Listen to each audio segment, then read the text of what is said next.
সীমান্তের বিতর্কিত অঞ্চল নিয়ে এশিয়ার দুই পরাশক্তি চীন ও ভারতের দ্বন্দ্ব বহুদিনের পুরনো। দীর্ঘ অচলাবস্থার পর ২০২৪ সালের অক্টোবর থেকে অনেকাংশে হ্রাস পায় দ্বিপাক্ষিক উত্তেজনা। সম্প্রতি বেইজিংয়ের নতুন প্রদেশ তৈরির ঘোষণার জেরে পাল্টাপাল্টি প্রতিক্রিয়ায় আবারও বেড়েছে উত্তাপ।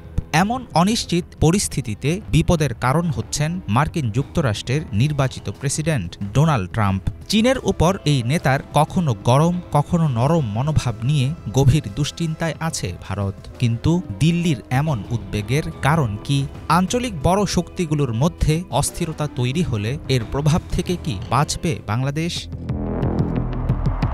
মার্কিন নির্বাচনে জেতার পর নতুন প্রেসিডেন্টের অভিষেকে কারা উপস্থিত হবেন সেটা নিয়ে দেখা গেছে ব্যাপক গুঞ্জন। সেই অনুষ্ঠানে চীনা প্রেসিডেন্ট শি জিনপিংকে আমন্ত্রণ জানিয়েছেন ডোনাল্ড ট্রাম্প। কিন্তু ভারতের প্রধানমন্ত্রী নরেন্দ্র মোদীকে এমন কোনো আমন্ত্রণ পাঠানোর খবর এখনও জানা যায়নি। ভারতীয় পররাষ্ট্রমন্ত্রী এস জয়শঙ্করের সাম্প্রতিক ওয়াশিংটন সফরের উদ্দেশ্য ছিল মোদীকে আমন্ত্রণ জানাতে অনুরোধ করা। এমন মন্তব্য দিয়ে সোশ্যাল মিডিয়ায় ছড়িয়েছে উপহাসের ঝড়।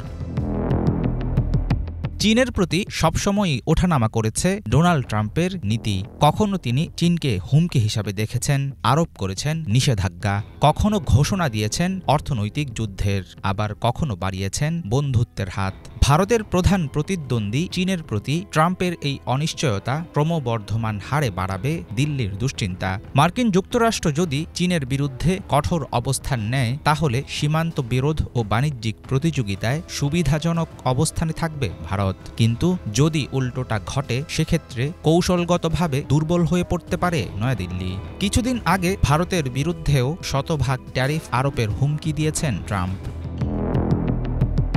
চীনের বিষয়ে মার্কিন পররাষ্ট্রনীতি নিয়ে ভারতের উদ্বেগ ও গোটা পরিস্থিতির প্রভাব পড়তে পারে বাংলাদেশের উপর। একদিকে দিল্লির সাথে ঢাকার রয়েছে মিত্রতার সম্পর্ক, অন্যদিকে বেইজিংয়ের সাথেও রয়েছে অর্থনৈতিক সংযোগ। আবার বাংলাদেশের রপ্তানির সবচেয়ে বড় একক বাজার যুক্তরাষ্ট্র। ভারত চীন সম্পর্কে উত্তেজনা বাড়লে পোশাক শিল্প, বন্দর বাণিজ্য সহ বিভিন্ন উন্নয়ন প্রকল্পের পাশাপাশি হুমকির মুখে থাকবে সমগ্র অঞ্চলের স্থিতিশীলতা। সেক্ষেত্রে বাংলাদেশ কি কোনো পক্ষ নেবে নাকি সবার সাথে কৌশলগত সম্পর্ক বজায় রাখবে, সেটা হবে মূল চ্যালেঞ্জ। নিজের প্রথম মেয়াদেই ডোনাল্ড ট্রাম্প শুরু করেছিলেন বাণিজ্য যুদ্ধ। দ্বিতীয়বার নির্বাচিত হয়ে আমদানি করা পণ্যের উপর ট্যারিফ বা শুল্ক অস্ত্রের ভয় দেখাচ্ছেন তিনি। বিশ্লেষকরা মনে করছেন, নতুন মেয়াদে কেবল চীন কিংবা ভারত নয়, বরং বিশ্বের সব দেশই টের পাবে ট্রাম্পের কঠোর বাণিজ্য নীতির ধাক্কা। বর্তমান বিশ্ব রাজনীতিতে এক দেশের সিদ্ধান্তের প্রভাব পড়ে অন্য দেশেও। সেই হিসাবে এশিয়ার দুই বৃহৎ পারমাণবিক ক্ষমতাধর দেশ ভারত ও চীনের সাথে যুক্তরাষ্ট্রের সম্পর্ক এবং এর জেরে তৈরি হওয়া নানা রকম সংকট হতে পারে আঞ্চলিক ভূরাজনীতির সবচেয়ে বড় নাটক। হাফিজুল ইসলাম, বাংলা ভিশন।